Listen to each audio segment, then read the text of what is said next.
terjadi di dalam dunia ini, itu semuanya karena pertolongan Tuhan dan anugerah Tuhan di dalam hidup kita. Biarlah anugerah Tuhan itu menyertai kita dan menaungi di dalam hidup kita. Kita akan menyembah Tuhan, kita akan naikkan pujian, Kau hiasi kehidupanku.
untuk Mariani berdoa dalam pembukaan.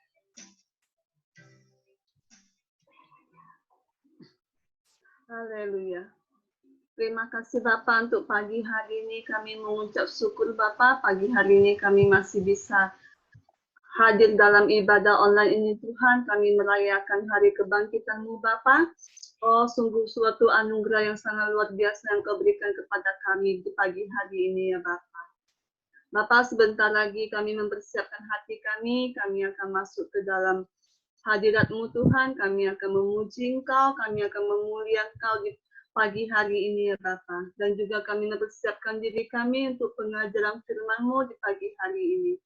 Berkati kami semua yang hadir dalam ibadah online ini Tuhan, dan juga bagi jemaat-jemaat yang belum bisa hadir Tuhan, Kau juga menjamah mereka juga di pagi hari ini ya Bapa. Terima kasih Bapak, berkati ibadah ini dari awal, pertengahan, hingga selesai nanti semuanya berjalan dengan baik ya Bapak. Terima kasih Bapak, terima kasih di dalam nama Tuhan Yesus kami sudah berdoa, kami mengucap segala syukur dalam doa di pagi hari ini. Haleluya, amin. Amin. Ya, saudara, kita siapkan hati kita untuk memuji Tuhan. Saudara boleh bertepuk tangan, saudara juga boleh menari di hadapan Tuhan. Karena kita membuktikan kemenangan kita bersama-sama dengan Tuhan. Haleluya. Kita akan berdangdut ria pada pagi hari ini.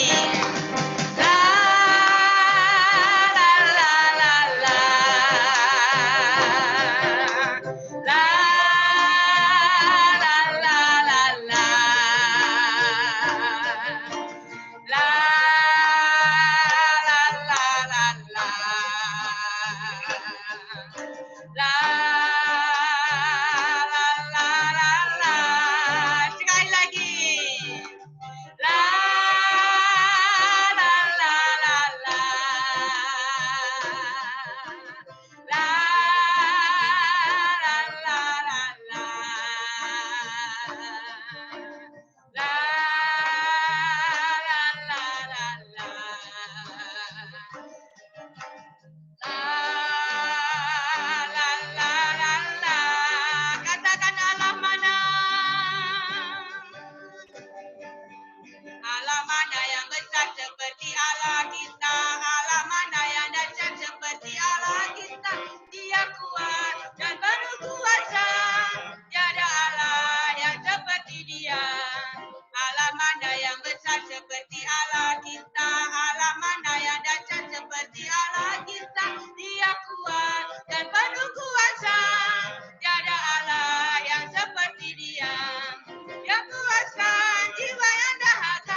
Nyanyi bagi Dia lagu baru. Nyanyi bagi Dia lagu baru. Nyanyi bagi Dia seluruh bumi. Nyanyi bagi Dia lagu baru. Nyanyi bagi Dia seluruh bumi. Lagu baru. Nyanyi bagi Dia seluruh bumi. Nyanyi bagi Dia lagu baru. Nyanyi bagi Dia seluruh bumi. Allah besar dan layak dipuji. Allah besar dan layak dipuji. Nyanyi bagi Dia.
Yohanes berdoa untuk firman Tuhan. Terima kasih Tuhan untuk sepanjang minggu ini Tuhan sudah memberkati kami untuk kesehatan, untuk usaha kami, untuk keuangan kami juga Tuhan sudah memberkati kami, jauhkan kami dari virus materi, Tuhan sudah juga memberkati kami mengucap syukur kepadamu. Sebentar lagi kami mau dengarkan firman-Mu yang untuk Pak Gembala untuk menyampaikan firman Tuhan memberkati, sehingga firman yang disampaikan itu dari Tuhan, sehingga kami yang mendengar, kami dapat mengerti kehendak-Mu Tuhan. Curahkan hikmat dari surga Tuhan, jauhkan kami dari masalah gangguan laptop, komputer, semua Tuhan jauhkan, sehingga firman yang disampaikan kami semuanya lancar, bisa mendengar jelas, dan kami percaya dengan firman yang disampaikan, kami menerima berkat yang luar biasa daripada-Mu. Terima kasih Tuhan, terima kasih memberkati ibadah kami dari awal sampai akhir di dalam nama Yesus. Haleluya, amin. Amin, amin, amin. Puji Tuhan, saudara. Senang bisa berjumpa dengan saudara semua pada kesempatan kali ini, khususnya di kebaktian Paskah kita.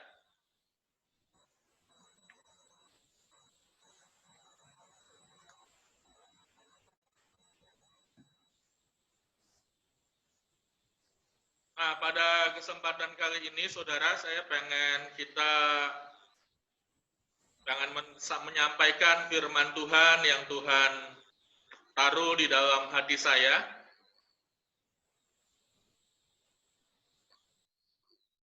Yaitu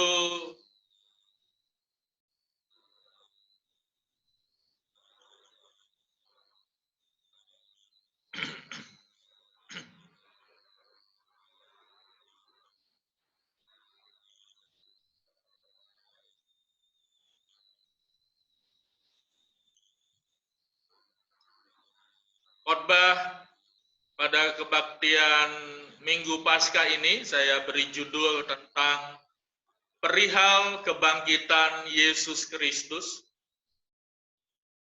Dan di dalamnya saya membagi menjadi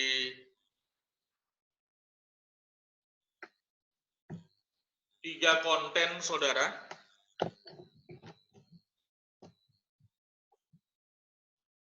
Yaitu konten yang pertama, perhitungan Yesus dibangkitkan hari ketiga. Yang kedua adalah kebangkitan Yesus membawa. Dan yang ketiga adalah kebangkitan Yesus membuktikan. Bagi saudara, karena ini akan ada pengajaran-pengajaran yang penting, saudara mungkin bisa siapkan catatan, khususnya untuk perhitungan Yesus dibangkitkan pada hari ketiga, kemudian kebangkitan Yesus membawa minimal ada 2 hal yang penting yang akan saya sampaikan, dan kebangkitan Yesus membuktikan juga minimal ada 2 hal yang penting, ya saudara. Dan ini salah satu dasar iman Kristen kita, dasar iman Kristen kita, sehingga ketika orang bertanya, kita bisa menjawab. Nah, saya mau mulai dengan bagian yang pertama, yaitu perhitungan Yesus dibangkitkan pada hari ketiga.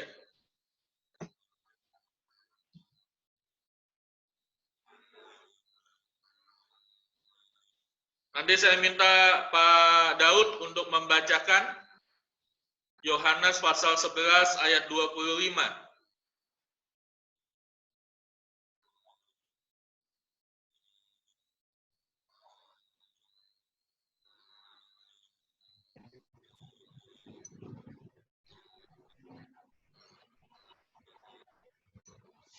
Ya, Yohanes pasal 11 ayat 25 demikian bunyinya. Jawab Yesus, akulah kebangkitan dan hidup. Barang siapa percaya kepadaku, ia akan hidup walaupun ia sudah mati. Kemudian nanti kita akan baca beberapa ayat lagi, saudara. Yaitu di dalam Matius pasal 12 ayat 40, saya minta Pak Benaya membacakan. Tunggu sebentar ya, tunggu sebentar. Kemudian saya minta Luna membacakan Matius pasal 16 ayat 21. Dan saya minta Matius untuk membacakan Matius pasal 27 ayat yang ke-63.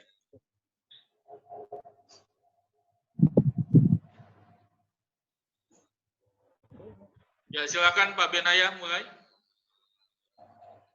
Firman Tuhan Matius pasal 12 ayat 40. Sebab seperti Yunus tinggal di dalam perut ikan 3 hari 3 malam, demikian juga Anak Manusia akan tinggal di dalam rahim bumi 3 hari 3 malam. Silakan Luna. Matius 16 ayat yang ke-21, demikian firman Tuhan. Sejak waktu itu Yesus mulai menyatakan kepada murid-muridnya bahwa ia harus pergi ke Yerusalem dan menanggung banyak penderitaan dari pihak tua-tua, imam-imam kepala, dan ahli-ahli Taurat, lalu dibunuh dan dibangkitkan pada hari ketiga. Silakan Matius. Matius 27 ayat 63, dan mereka berkata, Tuhan, kami ingat bahwa si penyesat itu sewaktu hidupnya berkata, sesudah 3 hari aku akan bangkit. Ya, jadi Bapak Ibu Saudara perhatikan dari ayat-ayat itu, dan ada juga ayat-ayat yang lain, namun penggunaan istilahnya itu ada pertama 3 hari 3 malam, akan dibangkitkan.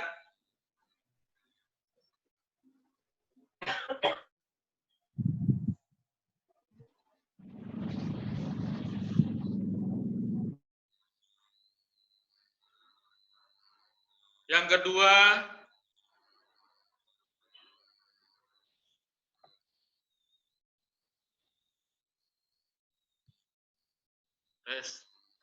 kedua, adalah pada hari ketiga Yesus dibangkitkan. Kemudian yang ketiga, sesudah 3 hari Yesus dibangkitkan. Jadi bagi orang itu kadang-kadang bertanya yang mana yang benar. Setelah 3 hari 3 malam, atau pada hari ketiga, atau sesudah 3 hari. Yang manakah yang benar? Apakah Alkitab itu bertentangan?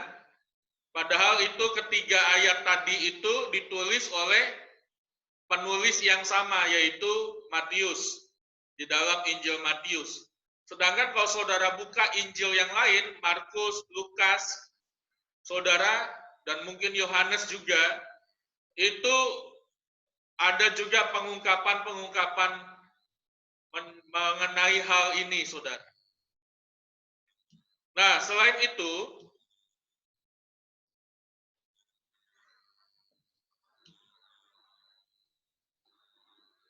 Yesus itu matinya hari Jumat, bangkit hari Minggu. Bukankah itu belum 3 hari? Jadi bagaimanakah kebenarannya? Ya, banyak orang berhitung Yesus itu kan matinya Jumat. Jumat, ya, Sabtu, Minggu. Ya kan, saudara? Jadi sebetulnya belum 3 kali 24 jam. Banyak orang mempertanyakan itu. Oh, berarti Alkitab itu tidak cocok, tidak tepat. Ada lagi yang berkata Alkitab itu tidak benar, ya. Karena dikatakan mati 3 hari, tapi sesungguhnya belum sampai 3 kali 24 jam. Berapakah 3 kali 24 jam? Yaitu 72 jam, saudara. Ya.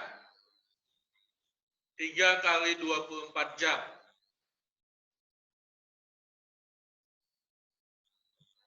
Nah, saudara, kita harus memahami kepada siapa Alkitab itu ditulis. Itu satu. Alkitab itu tidak ditulis peruntukannya secara literalnya untuk orang Jawa, untuk orang Indonesia, untuk orang Tionghoa, untuk budaya-budaya yang lain. Tapi Alkitab itu ditulis secara literalnya itu kepada orang Yahudi. Dan kemudian Alkitab firman Allah itu juga dibukakan kepada semua bangsa, semua orang yang mau menerima firman Allah. Tapi secara mendasar Alkitab itu ditujukan kepada orang Yahudi. Dan kalau kita baca Matius, Markus, Lukas, Yohanes, itu orang Yahudi yang hidup pada masa di mana Yesus hidup. Karena orang Yahudi pun terjadi pergeseran kebudayaan. Ya.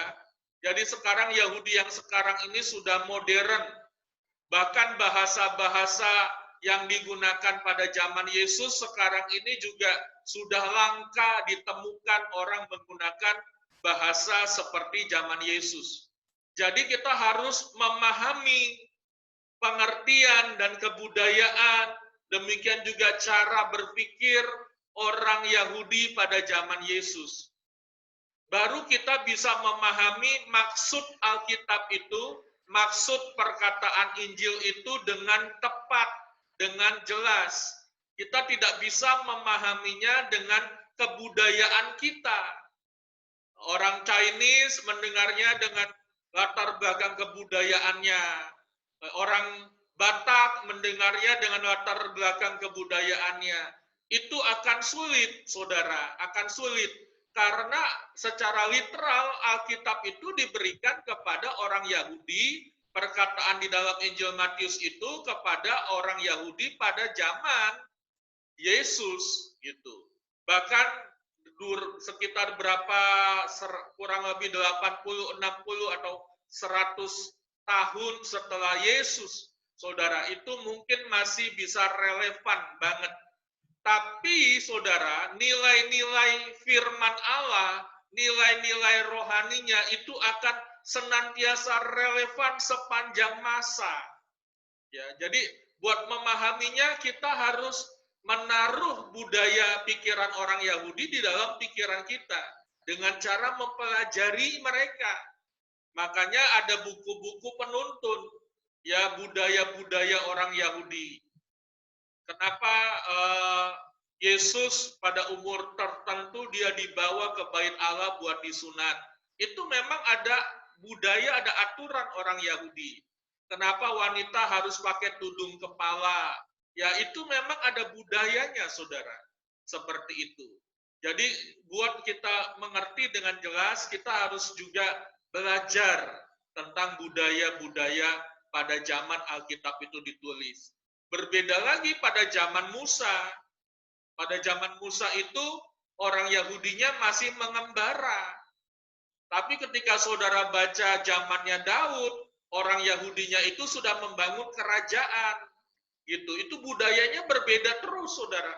Ya, jadi kita perlu belajar latar belakang tentang surat-surat atau kitab-kitab itu saat kitab-kitab itu atau surat-surat atau Injil itu ditulis. Ya, nah, saya mau menyampaikan bahwa di dalam Alkitab, di dalam Kejadian pasal 7 ayat 12, itu Alkitab berkata, dan turunlah hujan lebat meliputi bumi 40 hari, 40 malam lamanya.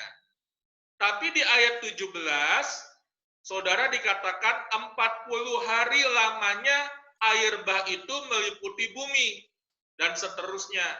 Jadi pada ayat 12 itu dikatakan 40 hari, 40 malam. Tapi di ayat 17 itu hanya disebut 40 hari. Itu maksudnya apa? Maksudnya itu sama, saudara. disebut 40 hari sampai 40 malam dengan 40 hari, itu maksudnya sama. 40 hari 40 malam sama dengan 40 hari. Begitu. Jadi dengan begini saudara jadi paham bahwa Alkitab pun punya bahasa yang khas, ya, bahasa yang khas. Gitu. Jadi kalau waktu Yesus berpuasa 40 hari 40 malam, itu juga sama dengan disebut Yesus berpuasa 40 hari. Jadi kalau orang menyebut Yesus berpuasa 40 hari, jangan kita katakan, oh itu salah, Yesus bukan hanya berpuasa 40 hari, Yesus berpuasa 40 hari 40 malam. Tapi sebenarnya itu sama. Jadi berbeda sama pemikiran orang Indonesia. Kalau orang Indonesia sebut satu hari, itu berarti dari pagi sampai petang. Kalau disebut satu malam, berarti dari petang, ya, dari pukul 6 sore sampai 6 pagi, itu disebut satu malam. Nah, tapi bagi orang Yahudi, namanya sampat satu hari satu malam, sama dengan satu hari. Tetap disebutnya satu hari, saudara. Ya, jadi saudara pelan-pelan ini meresapi, supaya saudara bisa memberikan penjelasan ketika ada orang yang bertanya, dan semakin meneguhkan pengetahuan saudara, memperlengkapi saudara, supaya saudara juga semakin mengerti firman, dan iman saudara semakin teguh di dalam Tuhan. Nah, kemudian saya juga mau mengajarkan cara orang Yahudi berhitung. Cara penghitungan orang Yahudi, itu hari Selasa jam 3 sore, itu masih disebut hari Selasa.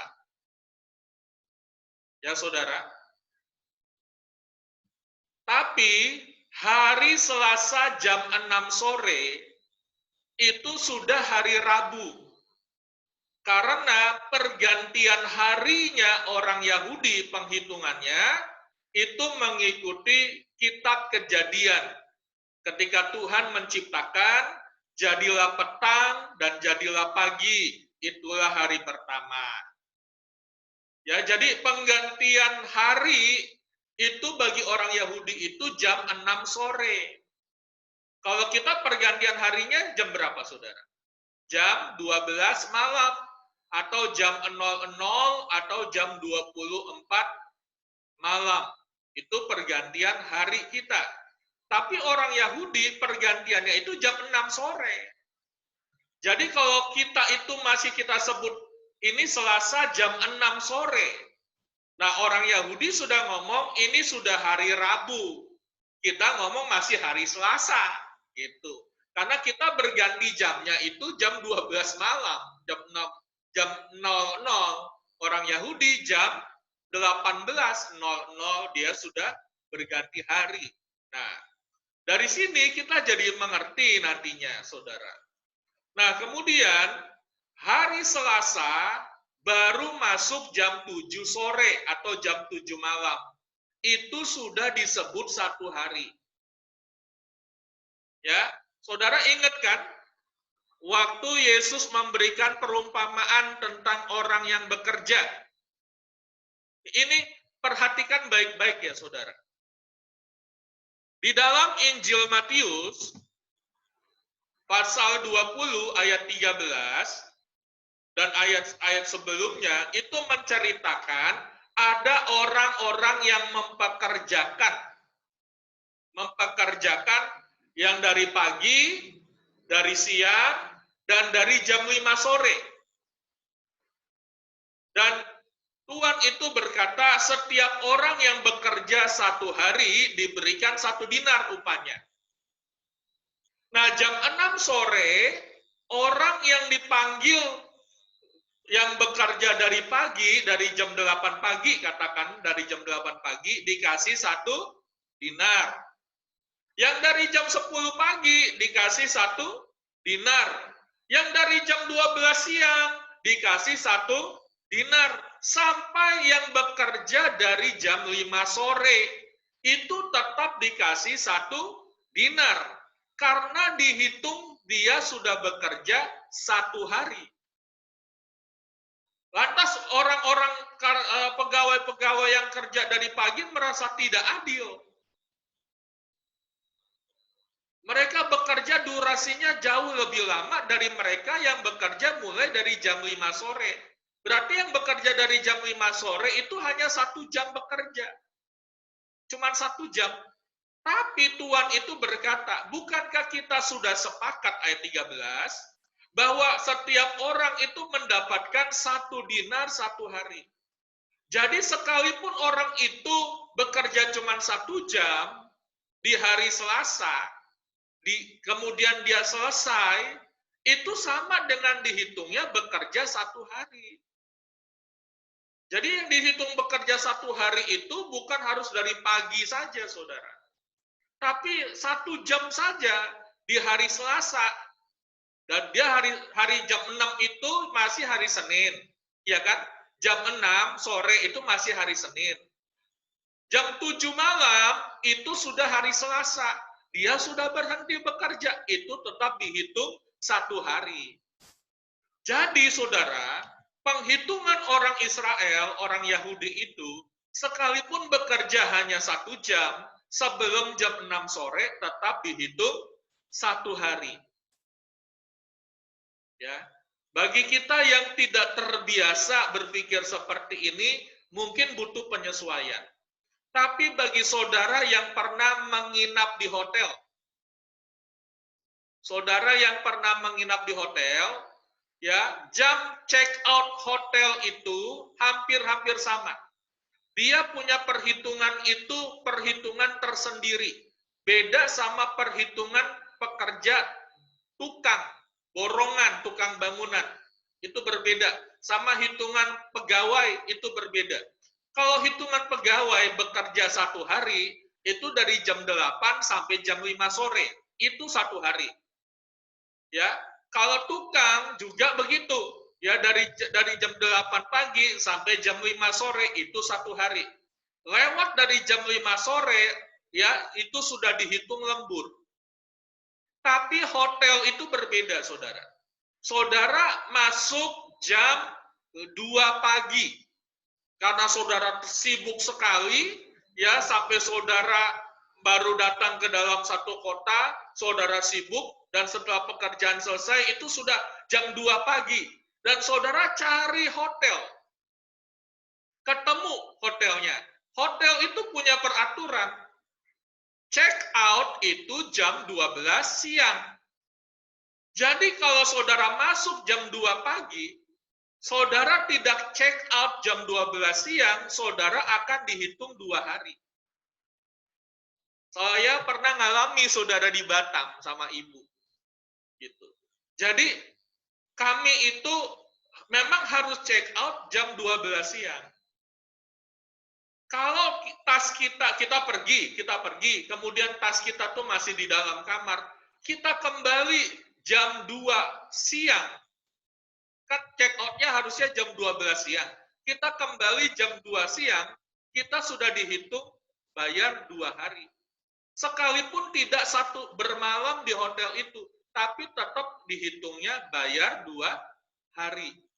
Seperti itu. Nah, jadi itu gambaran, saudara. Jadi kalau saudara mau masuk ke hotel jam 2 malam, saudara tetap harus check out jam 12 siang, sekalipun itu belum 24 jam.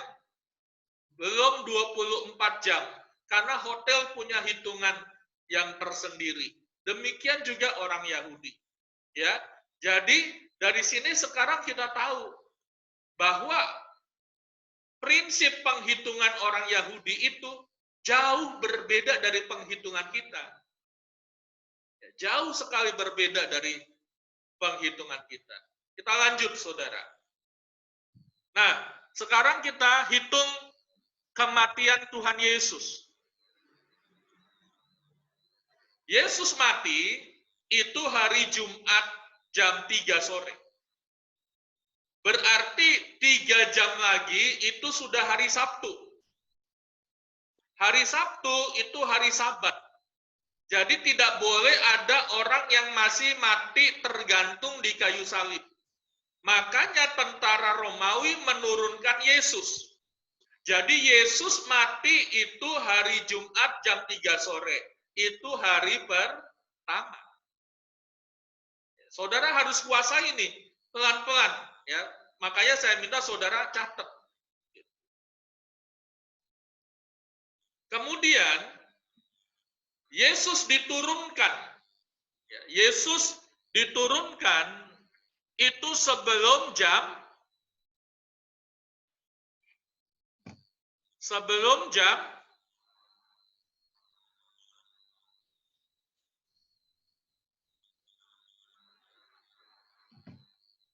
Yesus diturunkan sebelum jam 6 sore hari Sabtu.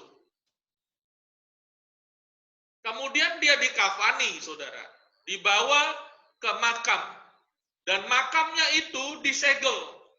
Kalau saudara baca Injil, itu ada permintaan.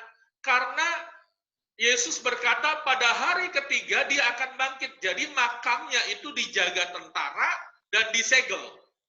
Dijaga tentara, jadi tidak mungkin dicuri mayatnya, saudara. Ya. Berarti Yesus diturunkan sebelum jam 6 hari Jumat. Kalau Yesus mati, katakanlah kalau Yesus mati jam 3 sore, kita bayangkan saja Yesus dikafani selesai kurang lebih 1 jam, jam 4 sore hari Jumat, dia sudah masuk di dalam makam. Nah, hari Jumat jam 6 sore itu sudah hari Sabtu. Kita masih sebutnya hari Jumat. Dia, orang Yahudi, sudah menyebut hari Sabtu. Jadi itu sudah masuk hari kedua. Nah, kemudian saudara, Yesus itu Sabtu jam, sebentar. Saudara harus paham sekali ini. Sabtu jam 6 sore itu sudah masuk hari Minggu, hari ketiga. Dan setelah hari ketiga, Alkitab berkata, pagi-pagi sekali Maria datang ke kubur Yesus. Pagi-pagi sekalinya itu jam berapa, saudara? Kalau kita ambil situasi Indonesia, pagi-pagi sekali itu mungkin jam 5 pagi. Pergi ke kubur Yesus atau jam 5:30 atau jam 6. Ya.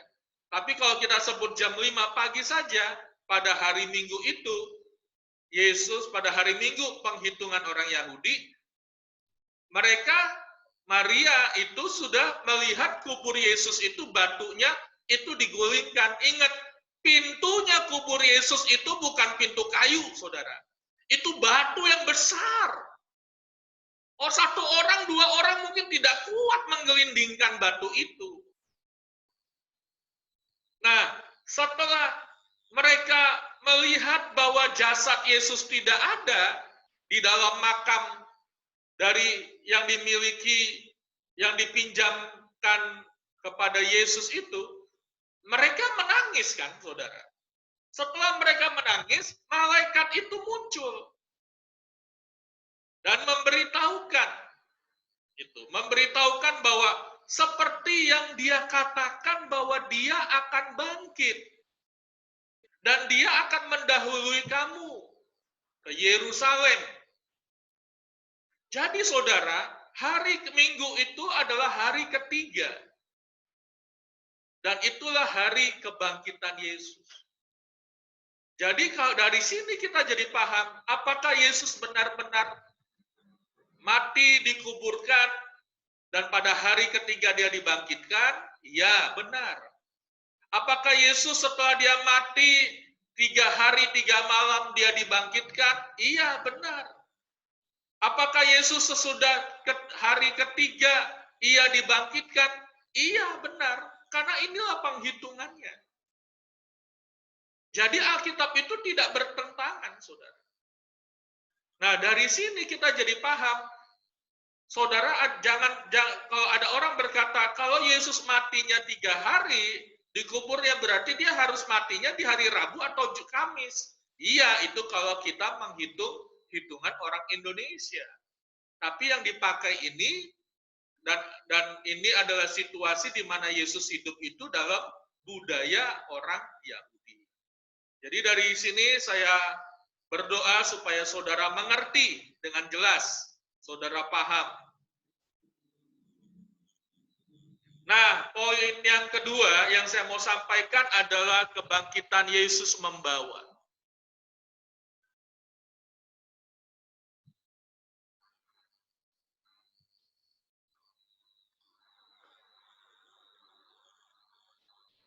Minimal, saudara, kebangkitan Yesus itu membawa dua hal. Yang pertama, kebangkitan Yesus itu membawa pengharapan.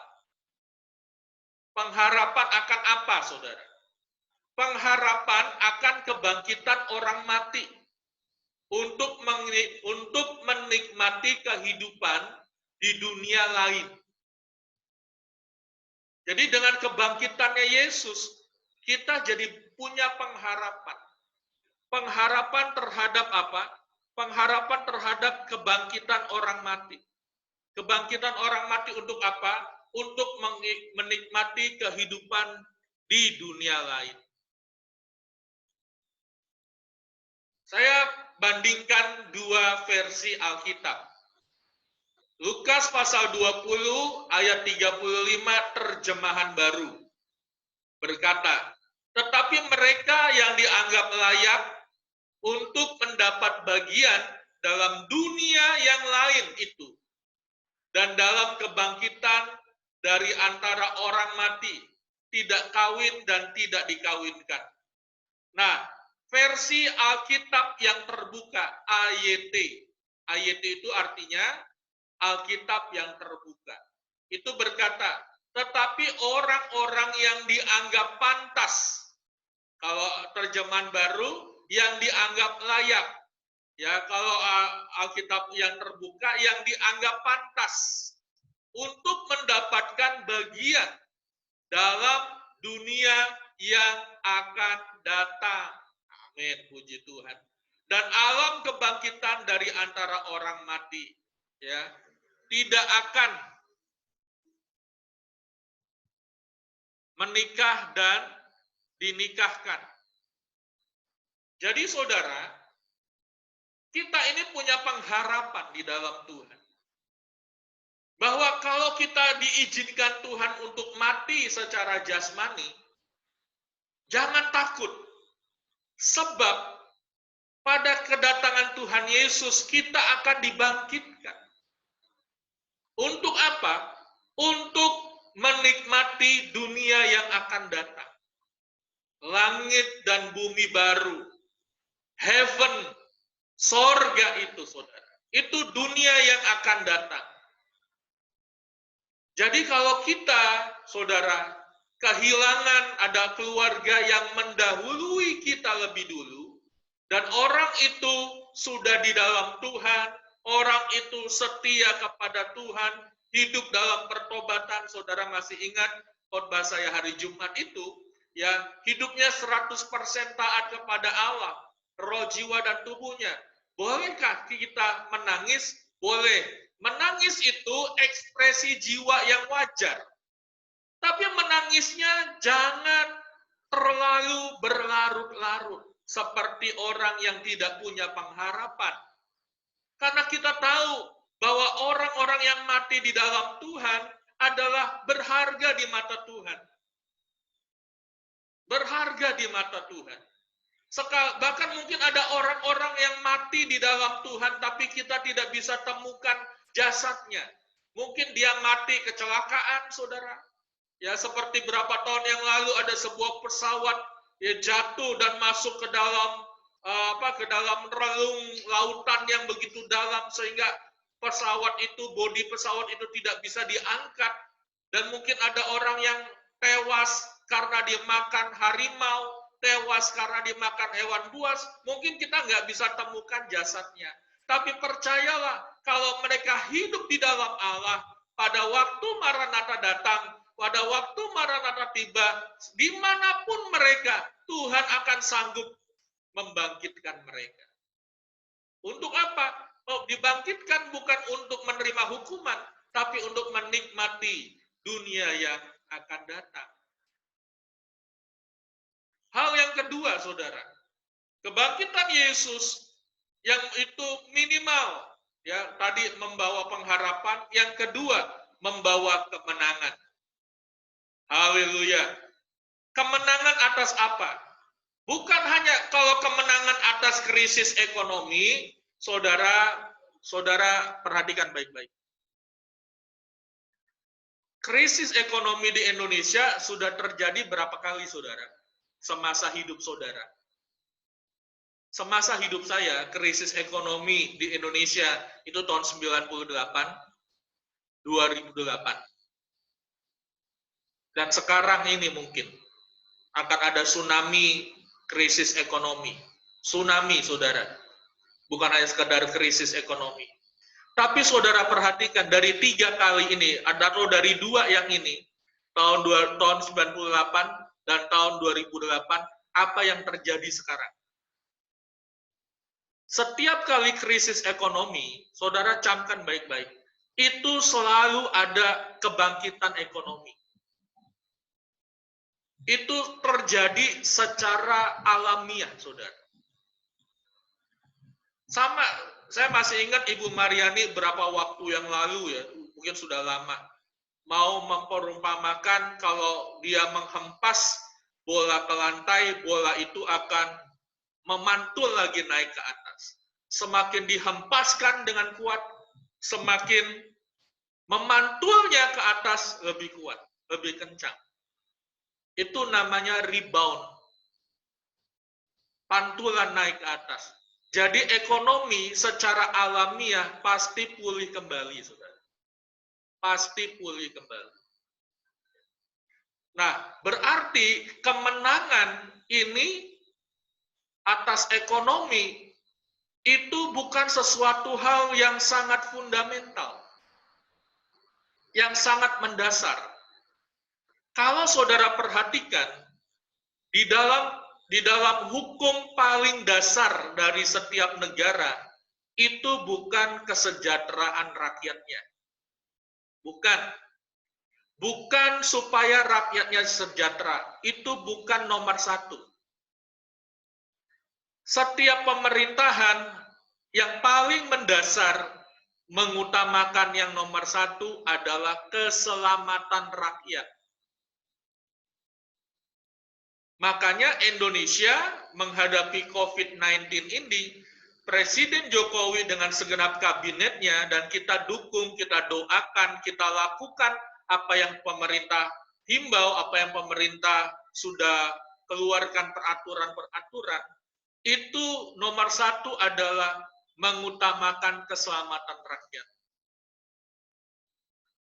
Ini juga yang ada dalam hidup manusia. Jadi dia ada 3 tingkat, saudara.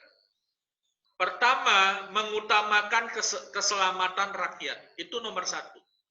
Kalau rakyat sudah selamat, membangun kesejahteraan rakyat. Itu nomor 2. Kalau rakyat sudah selamat, sudah sejahtera, baru mencerdaskan bangsa. Mencerdaskan bangsa. Jadi yang pertama keselamatan, yang kedua kesejahteraan, yang ketiga kecerdasan, kepintaran, pendidikan, dan sebagainya. Makanya semua sekolah diliburkan, ditutup. Istilah kasarnya ditutup sebetulnya. Itu pakai istilah halus saja untuk menjaga pengharapan murid-murid. Namanya libur. Ini semua dilakukan untuk menjaga keselamatan rakyat. Saudara. Amerika itu sudah habis-habisan keluarin uangnya, saudara. Kemarin saya dengar dari satu televisi, karena yang menghadapi wabah virus corona ini lebih dari hampir seluruh bangsa di dunia, bahkan jumlahnya lebih besar dari jumlah negara-negara anggota PBB, dan mereka berebutan, saudara, berebutan apa? ventilator. Ventilator itu alat pernapasan. Jadi kalau virus itu sudah merusak sebagian besar fungsi paru-paru, orang sudah tidak bisa bernapas lagi. Sehingga dibantu dengan alat pompa ventilator itu, saudara. Supaya oksigen tetap bisa masuk. Nah, ventilator ini direbutin bangsa-bangsa. Orang sudah tidak menawar harganya, saudara. Yang penting ada barangnya, harganya berapa, dibeli, saudara. Dibeli. Ya, seperti itu. Nah, oleh sebab itu, ketika kuasa kebangkitan Yesus, dia bukan hanya menang atas masalah-masalah yang tadi saya sebutkan, tapi dia menang atas masalah yang paling mendasar dalam kehidupan manusia, yaitu menang atas maut. Kita harus hargai, kita harus dukung usaha pemerintah dalam menyelesaikan ini, ya saudara. Nah, kembali lagi ke sini, kemenangan atas maut. 1 Korintus 15 ayat 55 sampai 57 berkata,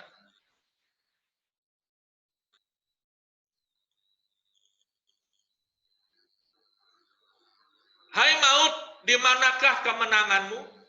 Hai maut, di manakah sengatmu? Sengat maut ialah dosa, dan kuasa dosa ialah hukum Taurat. Tetapi syukur kepada Allah yang telah memberikan kepada kita kemenangan oleh Yesus Kristus Tuhan kita. Jadi, musuh yang paling besar adalah maut bagi manusia. Kenapa orang takut dengan virus corona? Saya mau beritahukan sesuatu yang penting buat kesehatan kita. Virus itu, saudara, tidak bisa dikalahkan oleh obat. Saudara minum antibiotik itu tidak membunuh virus. Antibiotik itu tidak membunuh virus. Dia membunuh bakteri. Dia membunuh kuman juga mungkin. Tapi virus itu tidak terbunuh lewat antibiotik. Virus dari ahli virus yang saya pelajari, dari ahli virus, ini bukan dari saya. Dari ahli virus yang belajar hal-hal seperti itu, saudara, itu mengatakan virus itu hanya bisa dikalahkan dengan satu hal. Hal itu ada di dalam tubuh kita. Namanya imunitas. Imunitas. Jadi, kalau saudara atau saya, nih, saya kasih perumpamaan, si A. Si A ini belum pernah kena flu, pilek, belum pernah. Flu pilek itu, ya, itu dari virus, saudara. Jadi hampir-hampir sama kan dengan corona ini kan. Nah, kemudian dia terpapar virus pilek itu, flu itu, influenza bahasa resminya. Pada waktu influenza belum ditemukan pencegahannya atau pengatasannya untuk mengatasi influenza ini, itu juga ribuan orang tewas oleh virus influenza.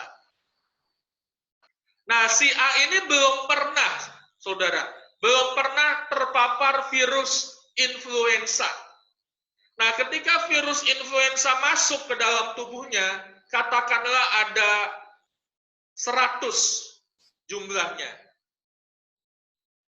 Nah, sistem imun yang ada di dalam diri si A ini, itu dia mendeteksi, saudara. Jadi ada seperti cara kerja yang super komputer di dalam sistem imunisasi, sistem imunnya itu, untuk mencari imun yang seperti apa yang cocok untuk melawan virus influenza ini.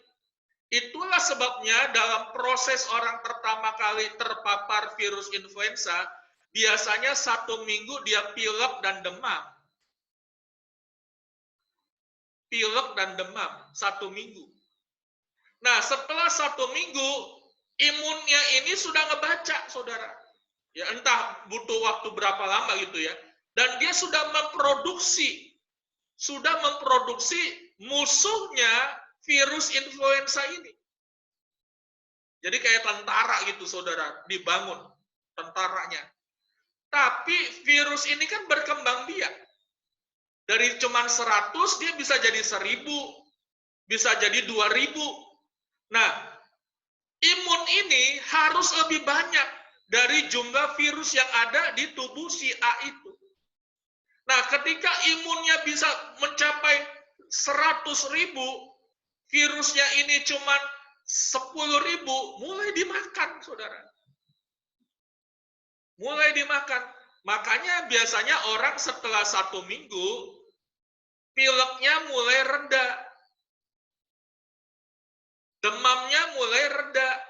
Itu karena imunnya mulai lebih besar, lebih banyak daripada virusnya. Minggu kedua normalnya sudah bisa beraktivitas lagi. Nah, tipe virus influenza ini akhirnya bersih nih, saudara. Katakanlah bersih, sudah bersih, tidak ada lagi virus influenza di dalam tubuh si A itu.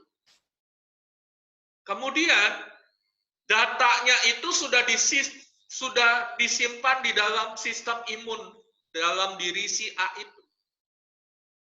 1 tahun kemudian dia lagi bercanda-bercanda sama kawannya pilek. Hacimnya itu kena, saudara, masuk, terhisap. Katakanlah yang masuk 100 atau 50. Nah, virus, maksud saya imun di dalam tubuh si A ini kan sudah punya data. Dia pilek nggak, saudara? Pilek. Cuman kalau yang pertama butuh 1 minggu, yang kedua butuh cuman 3 hari, dia mulai membaik. Nah, begitulah. Jadi kalau kita divaksin, saudara, divaksin, kan sekarang ada vaksin meningitis, vaksin polio, ya.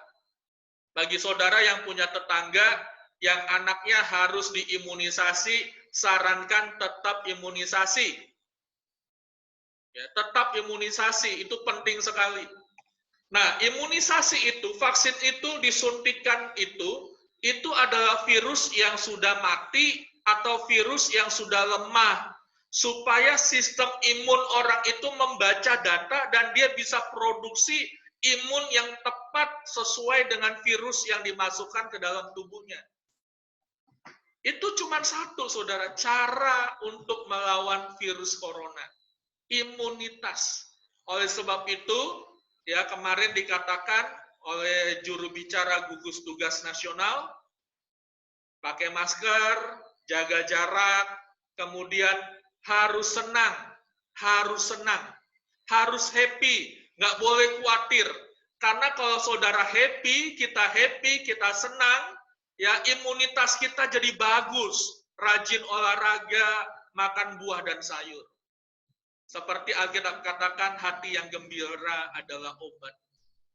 Nah, itu sejenak saya berikan informasi supaya saudara mengerti, ya, sehingga saudara semakin cerdas. Nah, Yesus mengalahkan maut. Jadi orang Kristen yang hidupnya bertobat, sungguh-sungguh hidup di dalam roh, ya saudara, dia bisa mati secara jasmani, tapi dia tidak mengalami maut. Saya ulangi, orang Kristen yang hidupnya sungguh-sungguh di dalam Tuhan, hidup dalam kepemimpinan Allah, dalam pertobatan, dia bisa mati secara jasmani, tapi dia tidak mengalami maut. Tapi orang di luar Kristus, dia bukan hanya bisa mati secara jasmani, tapi dia juga mengalami maut. Nah, yang berikutnya,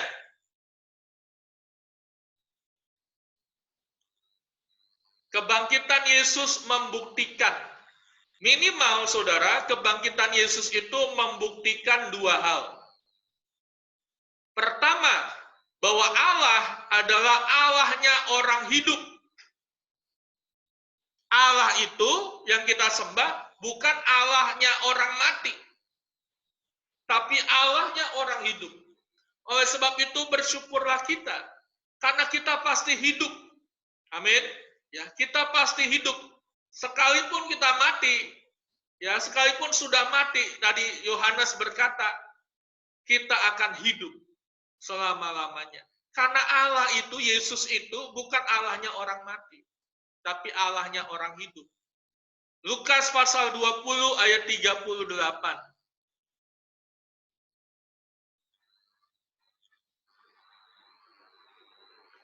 Ia bukan Allah orang mati, melainkan Allah orang hidup. Sebab di hadapan Dia semua orang hidup. Oh, amin, puji Tuhan. Di hadapan Dia semua orang hidup.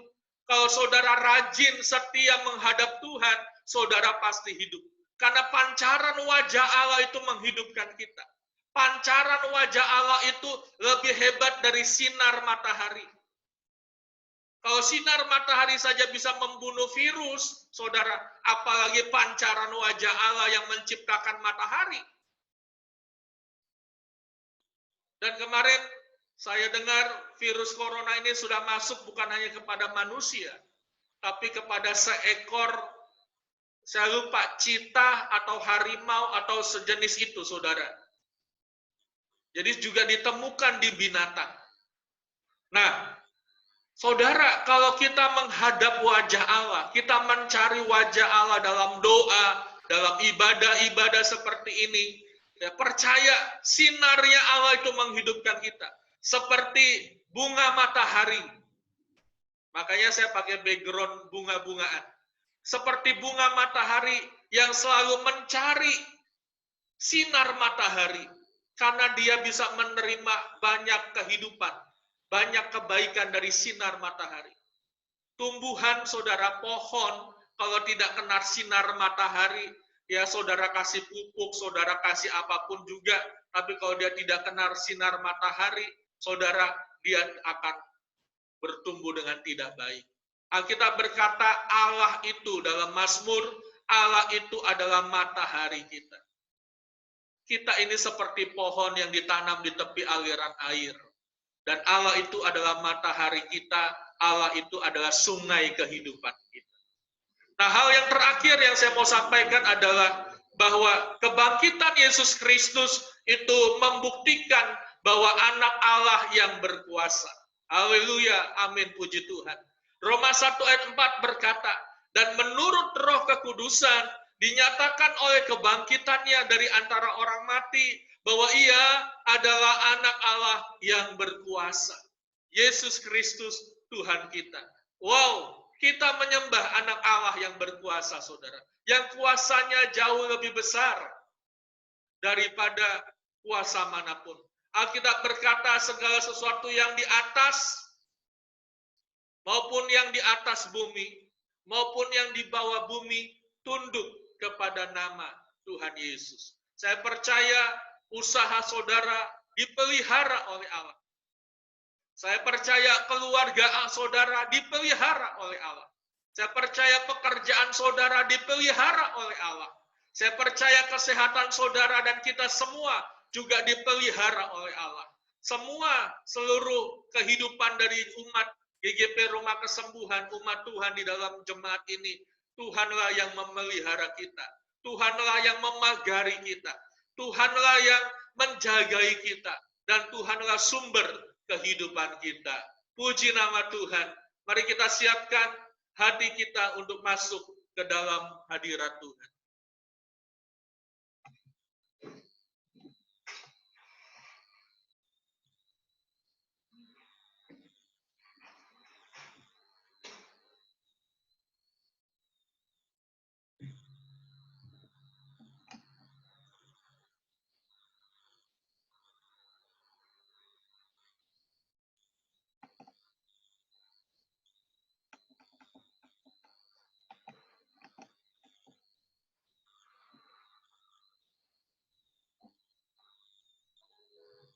Kuasamu terlebih besar.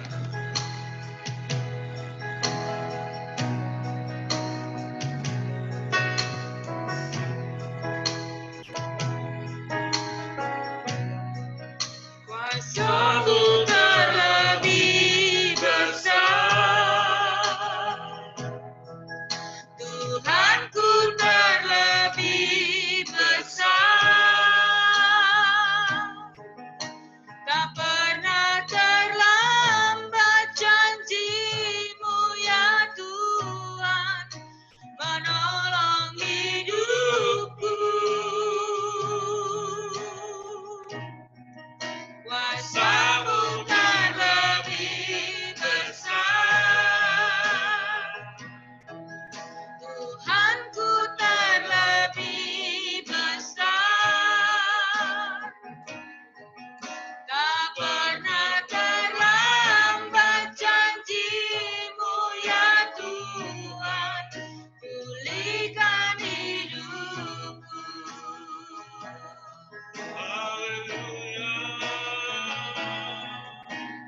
Hanya Kau Tuhan penolongku.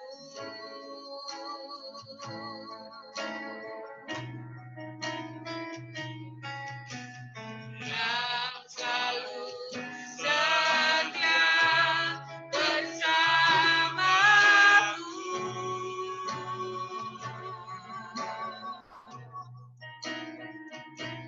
Kasih-Mu yang sanggup mengubah kehidupanku. Sungguh ku berserah,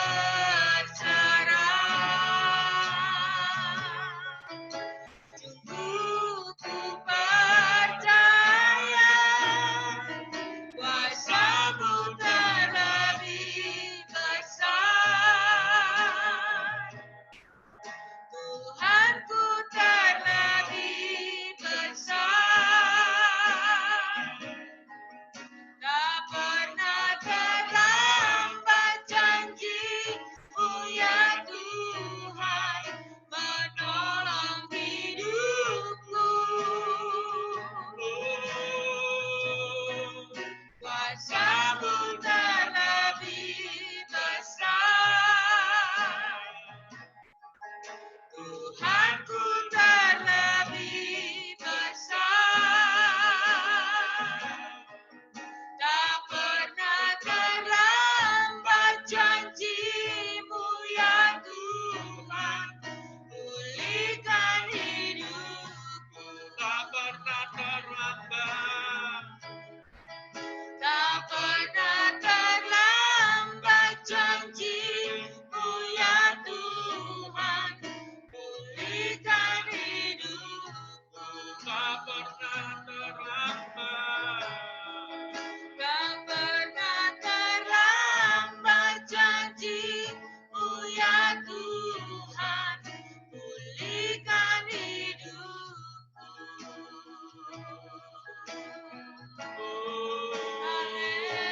Haleluya.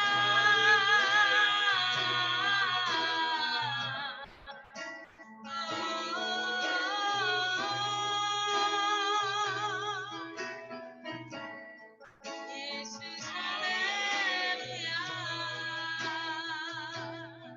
Ku sembah nama-Mu, ku puji nama-Mu. Nanti saya minta Ibu Susi berdoa bagi firman Tuhan.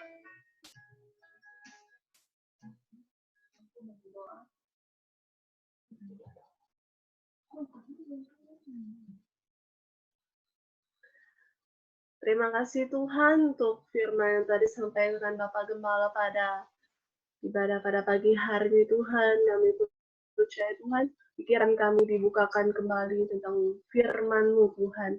Kami percaya firman yang telah disampaikan pada pagi hari ini membuka pikiran kami sehingga hikmat-Mu datang daripada-Mu Tuhan, sehingga pikiran kami bisa lebih luar biasa lagi Tuhan ketika kami menyampaikan kebenaran firman-Mu mengenai kebangkitan Engkau pada hari ketiga Tuhan.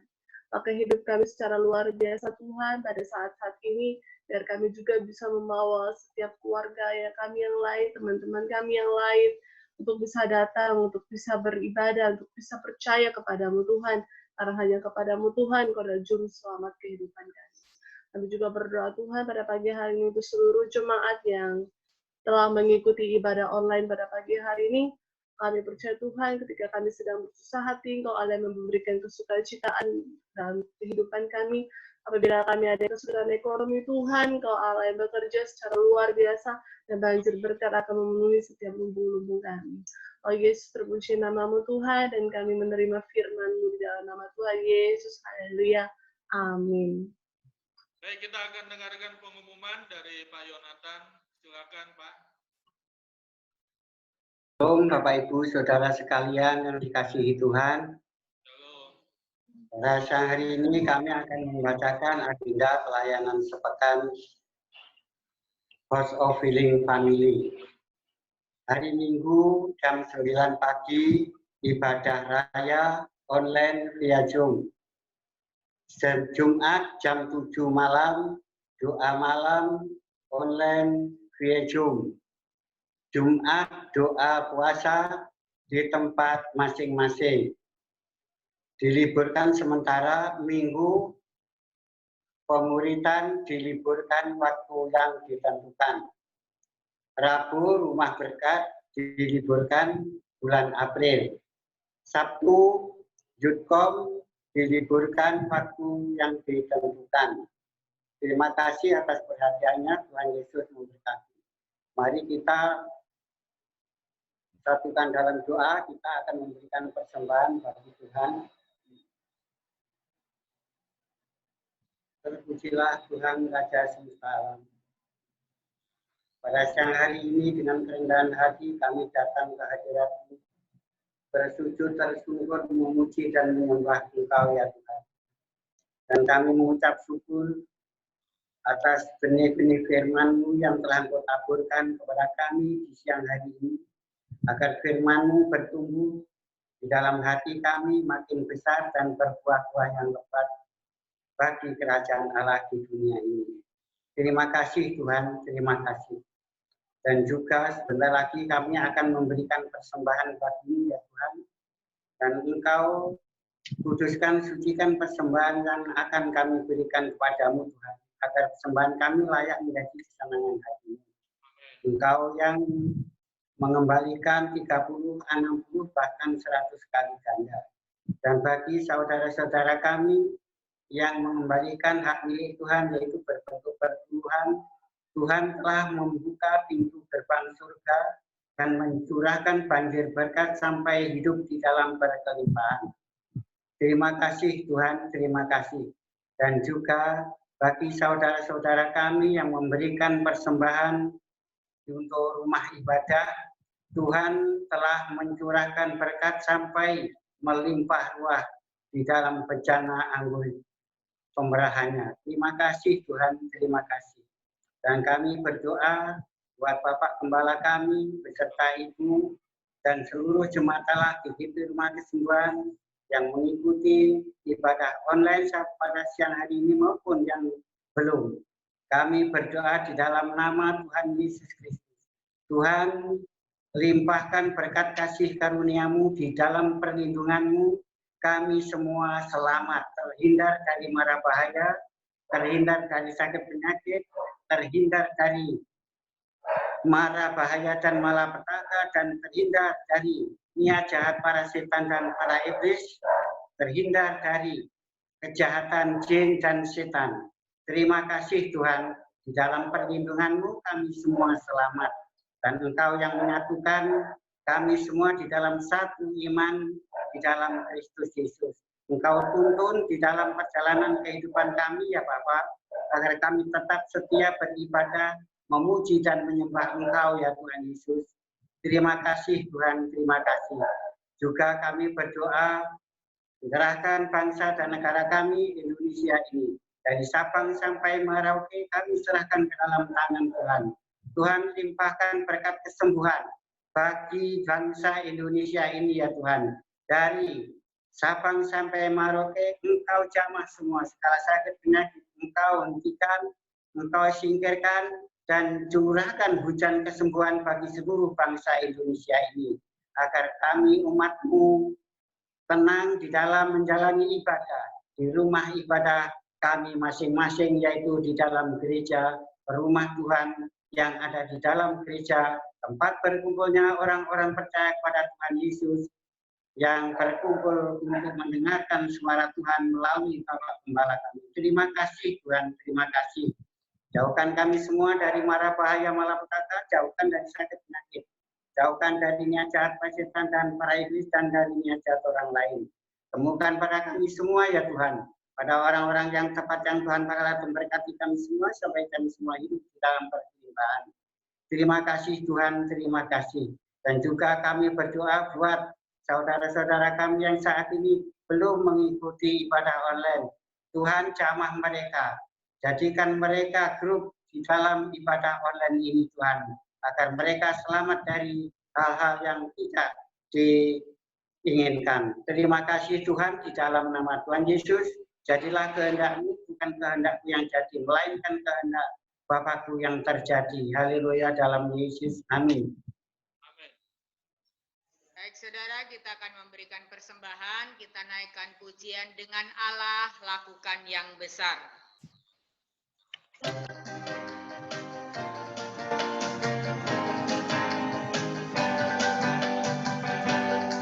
Dengan Allah lakukan yang besar, dengan Allah ku hancurkan musuh, kita nyanyi hancurkan kemenangan. Yesus Raja, dengan Allah lakukan yang besar, dengan Allah ku hancurkan musuh, kita nyanyi hancurkan kemenangan. Yesus Raja, Allah adalah pemenang, bebaskan umatnya, firman-Nya menghancurkan musuh. Dunia lihat kita dengan Allah lakukan yang besar, dengan Allah ku hancurkan musuh, kita nyanyi serukan kemenangan. Yesus Raja, Yesus Raja, Yesus Raja.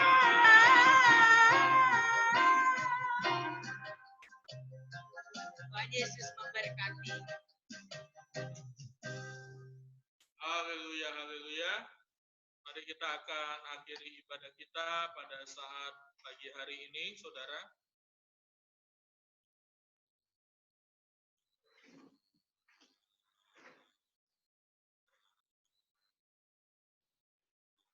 Bapak, terima kasih kalau Engkau sudah menyertai kami, ibadah kami dari awal sampai pada penghujungnya.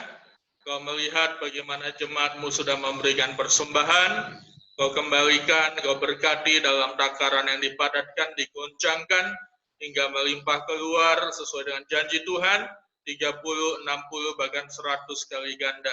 Kami hamba juga berdoa untuk setiap jemaat-Mu yang mengembalikan hak milik Allah dalam bentuk persepuluhan. Tuhan genapi Malaki pasal 3 ayat 10 sampai 12, bahwa Tuhan membuka pintu gerbang kerajaan surga dan melimpahkan banjir berkat Allah yang berkelimpahan ke dalam pangkuan umat-Mu yang setia, menghardik setiap belalang-belalang yang akan menggerogoti Tuhan, dan sehingga orang melihat kami dan menyebut kami sebagai negeri kebahagiaan. Untuk jemaat-Mu yang memberikan persembahan bagi rumah Tuhan, Tuhan genapi Amsal pasal 3 ayat 9 dan 10, bahwa Tuhan memenuhi setiap lumbung-lumbungnya hingga melimpah-limpah, dan bejana pemerasan air anggurnya membual-bual. Kami berdoa di dalam nama Tuhan Yesus, kalau ada di antara jemaat yang sakit oleh bilur darah Tuhan Yesus sudah disembuhkan. Kami berdoa Tuhan, untuk setiap usaha yang dikerjakan oleh jemaat-Mu, Tuhan Allah memberkati, Tuhan Allah melimpahkan segala berkat, bahkan di tengah krisis yang ada, perlindungan Tuhan jauh lebih besar, kuasa Tuhan jauh lebih besar untuk memberkati dan melindungi kami. Kami juga berdoa untuk setiap pekerja-pekerja, baik yang bekerja di dalam pekerjaan mereka, yang bekerja di rumah tangga, yang bekerja di kebun, yang bekerja di toko, yang bekerja di perusahaan-perusahaan. Tuhan melindungi pekerjaan mereka, Tuhan melindungi posisi mereka, dan biarlah mereka menjadi terang Tuhan. Tuhan angkat menjadi kepala dan bukan ekor. Untuk jemaat-Mu yang membuka usaha, membuka bisnis, Tuhan Allah memberkati. Baik yang membuka bengkel bubut, Tuhan memberkati. Yang menjual pulsa, gas, pengetikan, dan sebagainya, Tuhan memberkati. Yang membuka lembaga pendidikan Bimbel Juara dan Pelangi Kasih, Tuhan juga memberkati. LGI Engkau memberkati. Yang berbisnis secara online maupun offline, yang menjual makanan, yang menjahit, yang bertukang, dan usaha-usaha yang lainnya juga Tuhan Allah Maha memberkati. Kami percaya, kami menggantungkan harapan kami kepada Kristus yang sudah bangkit. Terima kasih Bapa dalam surga. Kami juga berdoa di dalam nama Yesus untuk pelajar-pelajar. Tuhan Allah memberkati mereka yang masih libur, yang masih memiliki tugas-tugas, dan biarlah semuanya bisa diselesaikan dengan baik. Yang akan memasuki perkuliahan juga, biarlah semuanya berjalan dengan lancar di dalam nama Tuhan Yesus.